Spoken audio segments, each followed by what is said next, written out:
जय हिंद, नमस्कार दोस्तों। आप सभी का स्वागत करता हूं। आज के इस वीडियो में हम अपनी अगली सीरीज लेकर के हैं। छत्तीसगढ़ की जो आरक्षक भर्ती परीक्षा होने वाला है, उसका रिटर्न होने वाला है, उसके लिए हम ये वीडियो बनाते हैं और टॉप 10 जो क्वेश्चन है जीएस के, उसके बारे में हम लोग बात करेंगे। ठीक है, तो अगर आप हमारे चैनल पर नए हैं और आप आरक्षक भर्ती की तैयारी कर रहे हैं छत्तीसगढ़ में, तो चैनल को सब्सक्राइब कर सकते हैं। यहाँ पर आपको अच्छे अच्छे जीएस के क्वेश्चन मिलेंगे इंडिया लेवल के। ठीक है, चलिए वीडियो को शुरू करते हैं। और आज का हमारा पहला क्वेश्चन है, यहाँ पे आप लोग देख पाएंगे, निम्नलिखित में से कौन सी एक उपधातु है। साइंस से संबंधित क्वेश्चन है, सभी मिक्स क्वेश्चन रहते हैं और डिटेल हम लोग देखते हुए चलेंगे।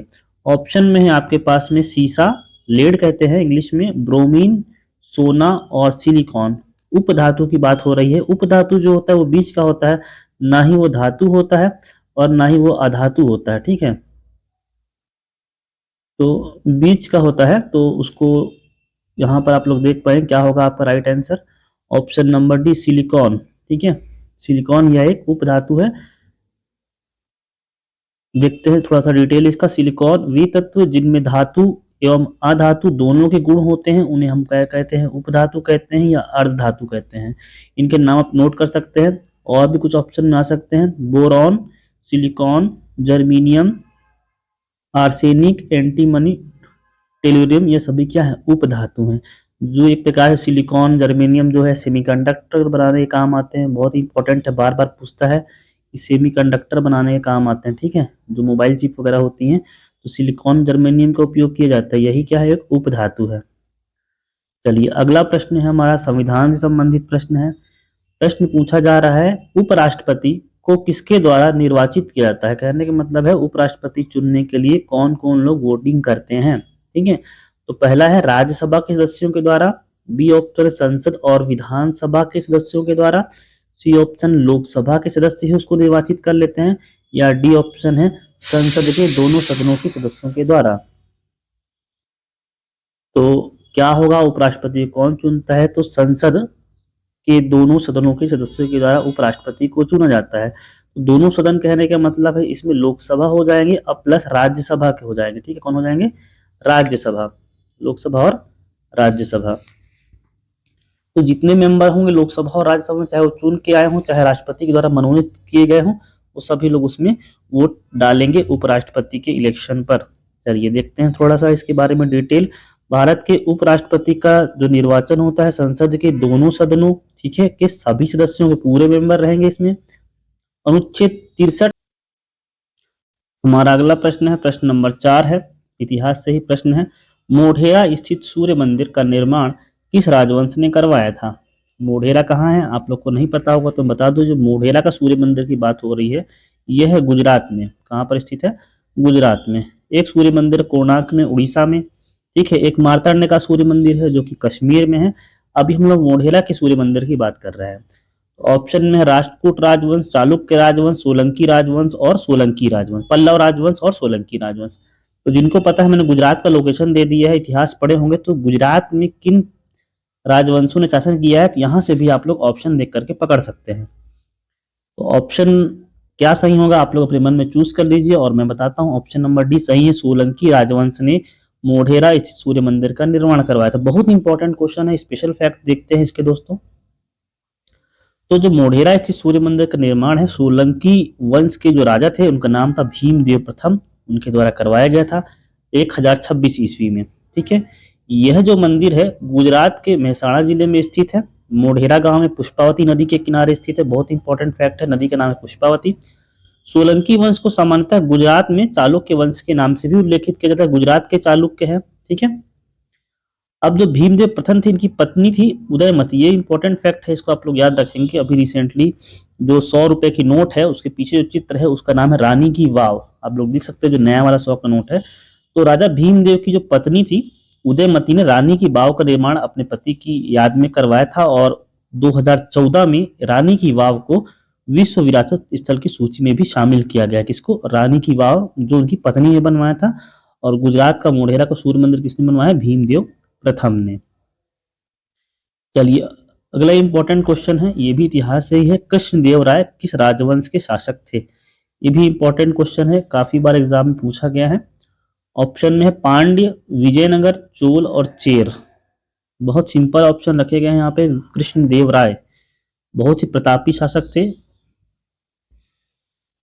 ऑप्शन में है, ऑप्शन नंबर जो बी है ये सही उत्तर हो जाएगा, विजयनगर साम्राज्य। विजयनगर साम्राज्य के जो प्रतापी शासक थे उनका नाम है कृष्ण देव राय। तो डिटेल देखते हैं, विजयनगर साम्राज्य के सबसे प्रतापी शासक थे कृष्ण देव राय, 16वीं शताब्दी में इन्होंने शासन किया है, ठीक है। और विजयनगर साम्राज्य की स्थापना किसने की थी? 1336 ईस्वी में हरिहर एवं बुक्का नामक दो भाइयों ने की थी, तुंगभद्रा नदी के तट पर। तुंगभद्रा जो है कर्नाटक, ठीक है, कहाँ पे है? कर्नाटक जो राज्य है उस राज्य में है। इनकी राजधानी हम्पी, हम्पी भी आपने पढ़ा होगा, हम्पी में बहुत सारे मंदिर के अवशेष पाए गए हैं, ठीक है। और 50 रुपए का जो नोट है उसके पीछे हम्पी का रथ बना रहता है, ठीक है। तो आप लोग देख लेंगे। विजयनगर आप लोग नाम से समझ में आ रहा है, इसका शाब्दिक अर्थ क्या हो सकता है? जीत का शहर। इन्होंने अपने शहर का नाम रखा था विजयनगर, मतलब कि जीत का शहर। अगला प्रश्न है हमारा, छठवां प्रश्न है आज का, संविधान से है कि भारतीय संविधान का जो भाग 3 है वो किस विषय से संबंधित है, ठीक है। तो ऑप्शन में है नागरिकता, संघ और उसके प्रांत, मौलिक अधिकार या प्रस्तावना। भाग 3 जो है उसमें क्या सब्जेक्ट दिया गया है ये ऑप्शन देख करके आपको बताना है। तो ऑप्शन आप लोग अपने मन में चूज कर लीजिए, इसका राइट आंसर हो जाएगा ऑप्शन नंबर सी, मौलिक अधिकार। संविधान के भाग 3 में मौलिक अधिकारों से संबंधित प्रावधान दिए गए हैं। यहाँ पर आप थोड़ा डिटेल देखते हैं, क्योंकि डिटेल से ही याद रहेगा क्वेश्चन, और डिटेल से ही आपको एग्जाम में एलिमिनेट करने में आसानी होगी और फैक्ट पकड़ पाएंगे। तो भारतीय संविधान में मौलिक अधिकारों का जो वर्णन है भाग 3 में अनुच्छेद 12 से 35 तक, ये भी बहुत इंपॉर्टेंट है कि अनुच्छेद 12 से 35 तक दिया गया है, ठीक है। तो मूल संविधान में 7 मौलिक अधिकार दिए गए थे आपको, लेकिन 1978 में 44वां संविधान संशोधन हुआ तो उसमें जो संपत्ति का अधिकार था उसको हटा दिया गया और 31 में डाल दिया गया उसको, ठीक है। 31वां में डाल नहीं दिया गया, 31 जो संपत्ति का अधिकार था उसको हटा करके 300 का के अंतर्गत कानूनी अधिकार में डाल दिया गया है, ठीक है। ये आप लोग याद रखेंगे।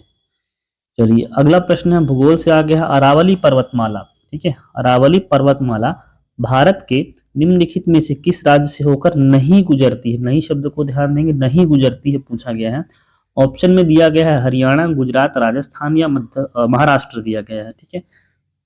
हरियाणा, गुजरात, राजस्थान और महाराष्ट्र। तो अरावली पर्वतमाला कहाँ से नहीं गुजरती है? ऑप्शन आप लोग चूज कर लीजिए, और ऑप्शन नंबर डी है महाराष्ट्र सही उत्तर है, ठीक है। तो महाराष्ट्र होकर के नहीं गुजरती है। जो अरावली है वो इस प्रकार से पैरेलल पश्चिमी में फैली हुई है।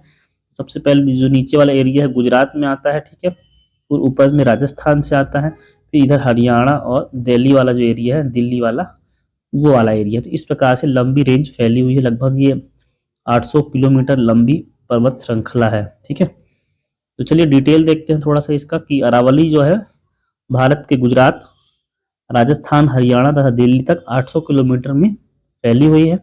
और इसका सर्वोच्च शिखर है, जो टॉप मोस्ट पॉइंट है वो है गुरु शिखर, ठीक है, 1722 मीटर है ऊंचा, माउंट आबू की पहाड़ियां पर स्थित है।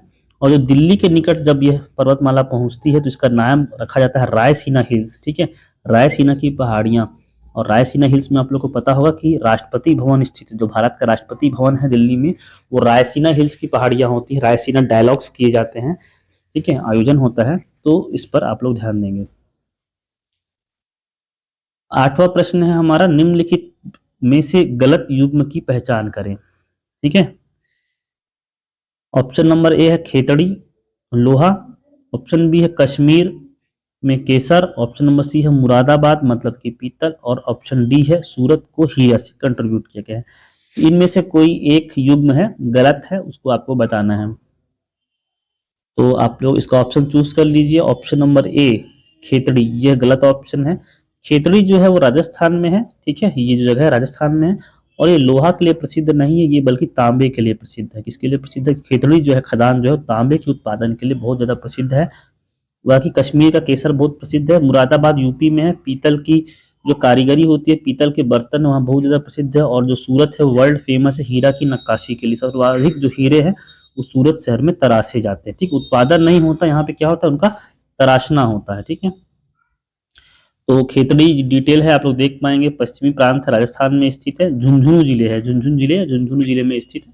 और कॉपर की जो माइंस है वहां पे उसके लिए कॉपर के उत्पादन के लिए प्रसिद्ध है। बाकी जो चीजें हैं वो सभी सुमेलित हैं। चलिए 9वां प्रश्न है आज का, भारत का प्रथम वायसराय कौन था? बहुत सिंपल लग रहा है लेकिन प्रथम गवर्नर जनरल, अंतिम गवर्नर जनरल, प्रथम वायसराय, अंतिम वायसराय, बहुत कंफ्यूजन होती है ना, तो यहाँ पे ध्यान देंगे।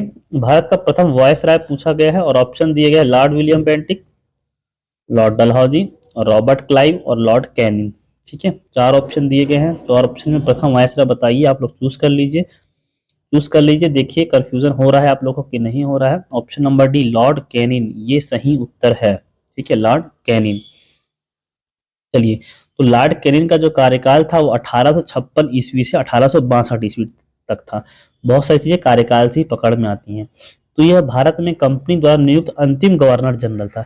56 में गवर्नर जनरल बना था और 1857 की क्रांति हो जाती है। ठीक है, क्रांति को ये कैनिन सफलतापूर्वक दबा पाता है। तो कैनिन के बाद जब वहां पर रानी का जब एक नया वो आदेश आता है तो इसी को प्रथम वायसराय भी बना दिया जाता है। तो वायसराय भी कौन हो जाता है? यही हो जाता है। तो अंतिम गवर्नर जनरल भी कौन है? लॉर्ड कैनिंग है। और भारत का प्रथम वायसराय भी कौन था? लॉर्ड कैनिंग ही था। तो इसके कार्यकाल में जो 1857 की घटना हुई थी उसको इसने दबा दिया था, तो इसकी उपलब्धि एक प्रकार से अंग्रेज मानते हैं।